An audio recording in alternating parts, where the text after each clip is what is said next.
Okrem toho, že nás poznáte ako jednu z najúspešnejších realitných kancelárií na trhu s nehnuteľnosťami, vám týmto videom chcem predstaviť náš posledný developerský projekt.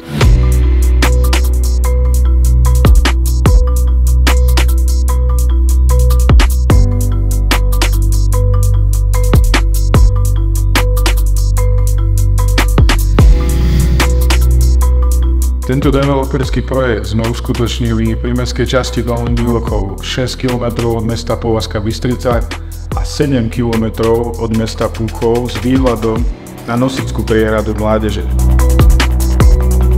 Rodinné domy sú postavené z jedných najkvalitnejších materiálov Velox, vďaka čomu sú domy ekologické, ekonomické, bez tepelných strát. Benefity: hotový rodinný dom, francúzske okná, vykurovanie kvalitným tepelným čerpadlom, možnosť vykurovania krbom, krásny výhľad na okolitú prírodu a Nosickú priehradu, tesná blízkosť prírody a lesa, nízke mesačné náklady na bývanie, úložný priestor pod terasou a pochôdzový priestor v podkroví. Poďme si predstaviť jeden zo vzorových domov. Jedná sa o štvorizbový rodinný dom typu bungalov so zastávanou plochou vo výmere 138 m².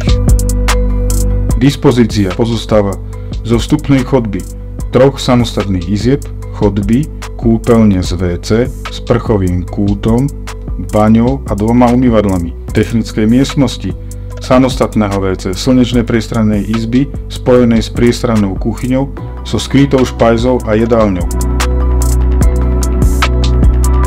Takže toto je náš developerský projekt, časť prvá. O druhej časti budete včas informovaní.